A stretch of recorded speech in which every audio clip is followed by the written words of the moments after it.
C'est souvent dans cette période de fin d'année, début d'année, on fait une petite rétrospective sur l'année qui a précédé et on prend nos bonnes résolutions pour l'année qui arrive. J'imagine que tu as un petit peu fait ça toi aussi. J'espère que 2023 t'aura apporté plein de choses et je suis sûre que 2024 aura plein de surprises à t'apporter également.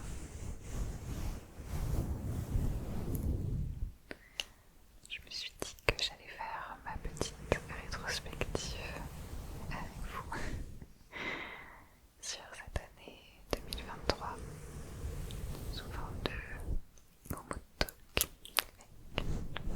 avec la moumoute et d'autres objets à côté aussi. Il y aura donc beaucoup de blabla et de chuchotement, mais ici on aime ça. Donc cette année 2023 élue pire année de ma vie, je pense, mais pas que. Je vais revenir un petit peu dessus de manière chronologique, même si tu sais dans les grandes lignes ce qui s'est passé. C'était une année extrêmement éprouvante qui m'a fatiguée, qui m'a épuisée, qui m'aura beaucoup testée, mais qui m'a aussi énormément apporté finalement. Bon, le tout début d'année était quelconque, ni spécialement positif, ni spécialement négatif, ça c'était la routine, le quotidien. Jusqu'en avril, où les péripéties ont commencé. Je vais pas rentrer dans les détails car j'en ai déjà parlé dans une autre vidéo, mais petit résumé en avril, j'ai rompu une relation de quasiment 8 ans, ce qui était quand même le gros des événements de cette année, mais il faut savoir qu'en même temps, le même mois, vraiment la même période, j'ai aussi eu des soucis de santé, administratifs, d'argent, d'appartement, tout en même temps, c'était affreux.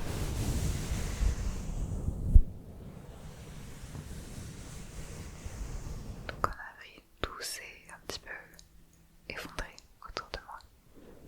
Tout ce que je connaissais, toutes mes habitudes.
insupportable que j'ai fait appel à un psychiatre en urgence et j'ai commencé un traitement parce qu'il fallait que ça s'arrête. J'arrivais plus à vivre mes journées normalement ou à dormir la nuit.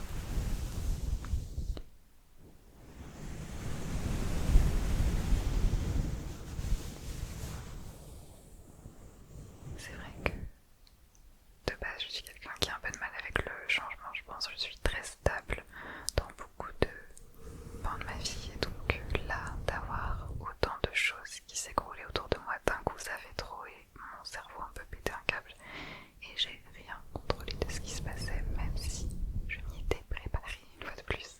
Je ne pouvais pas anticiper comment dans les faits j'allais réagir.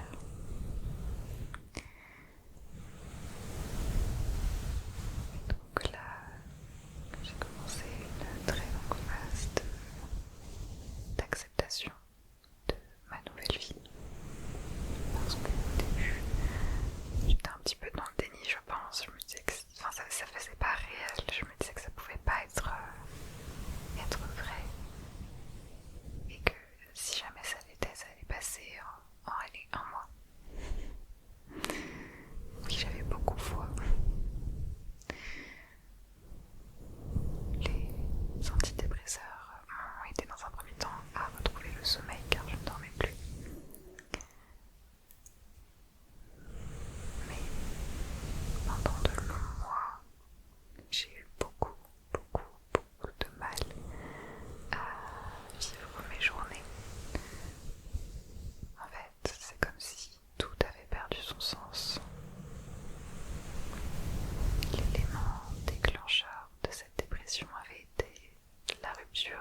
face à une situation où en général on l'était pas du tout.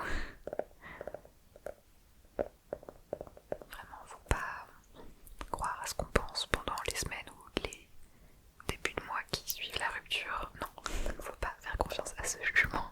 On devient beaucoup plus objectif par la suite et en réalité ça fait du bien de voir les personnes telles qu'elles le sont vraiment et pas avec un filtre magique sur les yeux qu'on a bien trop souvent.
un nouveau début vers des choses beaucoup mieux qui m'attendent et ça j'en reste persuadée, j'en étais persuadée déjà depuis le début de l'année et je continue à y croire car au fond je sais que c'était la bonne décision.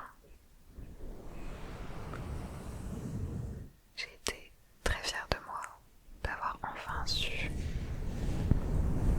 faire des changements dans ma vie,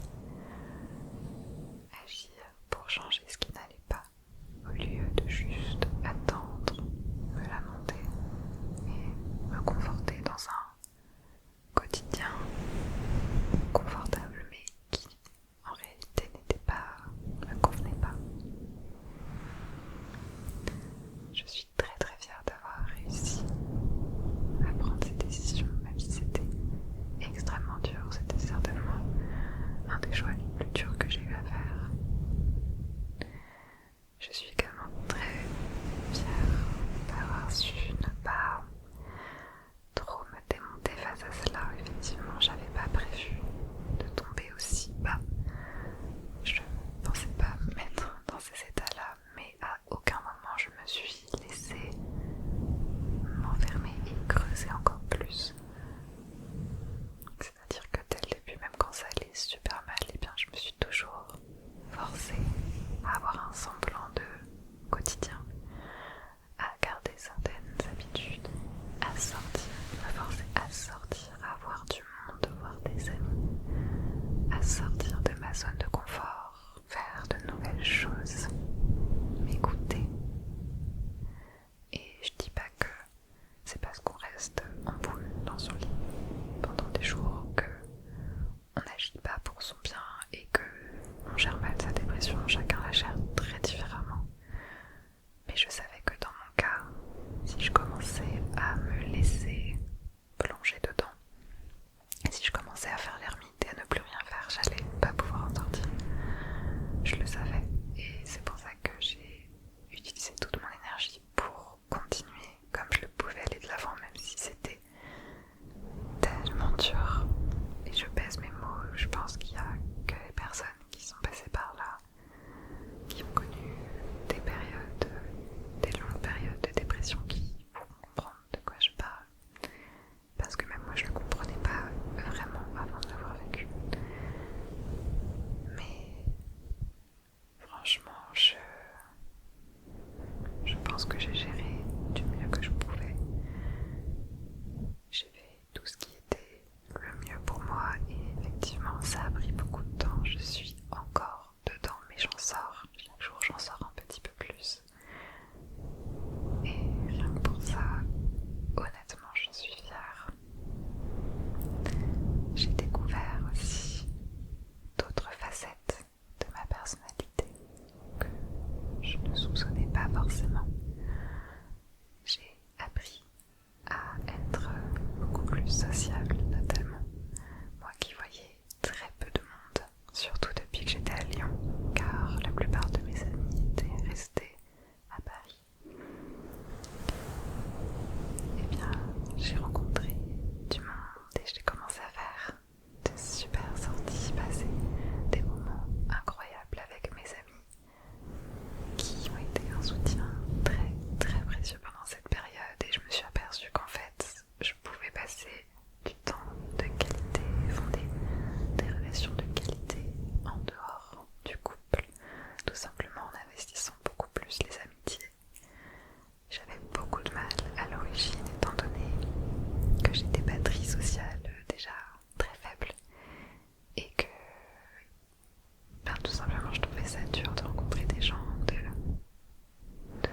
maintenir des relations. Mais je me suis aperçue que c'était quelque chose qui s'apprenait aussi, donc j'ai appris comme j'ai pu. Et j'ai commencé à vraiment prendre plaisir à voir de nouvelles personnes,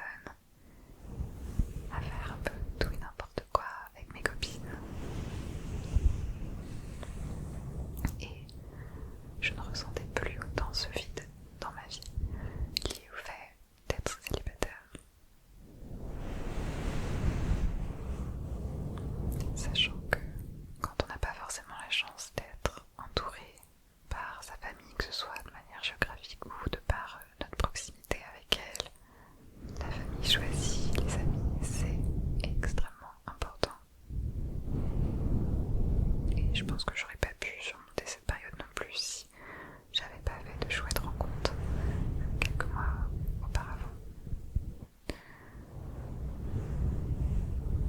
J'ai donc commencé à créer petit à petit un quotidien qui me ressemblait plus à m'écouter, à savoir ce que je voulais, ce que je ne voulais plus. Il y a beaucoup de choses dont je ne vais pas parler dans cette vidéo car ça relève vraiment de ma vie privée. Mais il y a beaucoup de changements majeurs dans ma vie qui m'ont fait énormément de bien que je ne regrette pas du tout. Et je me vois pas revenir en arrière.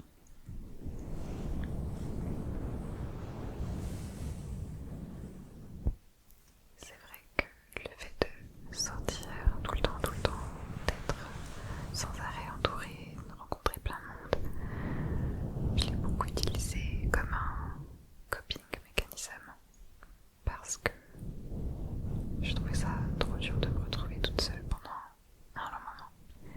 J'avais besoin de tout le temps être stimulée, tout le temps penser à autre chose.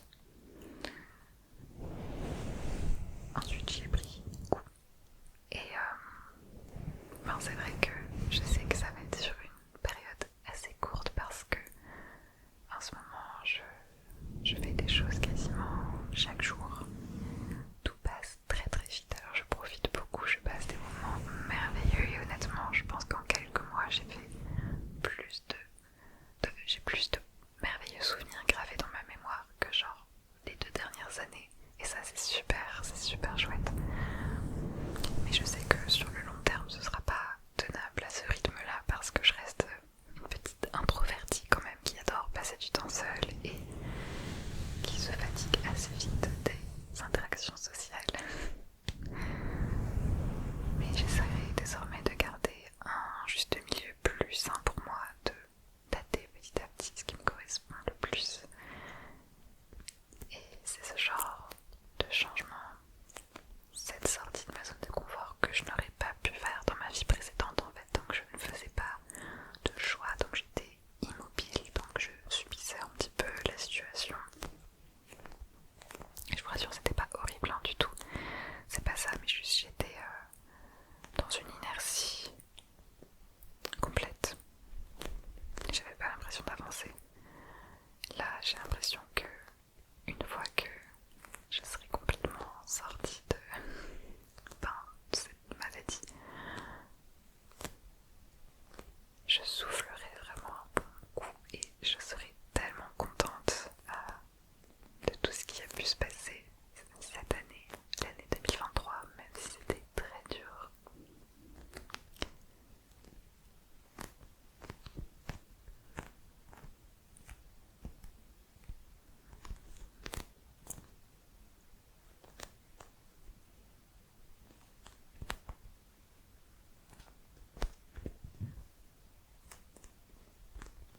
Donc aussi improbable que ça puisse paraître, je pense que j'en retire autant de négatif que de positif.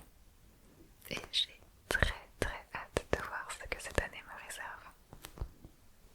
J'ai passé une très bonne fin d'année, en tout cas ces mois de octobre, novembre et décembre étaient super dans ma vie, m'ont apporté beaucoup de choses, beaucoup de chaleur, beaucoup de bonnes surprises.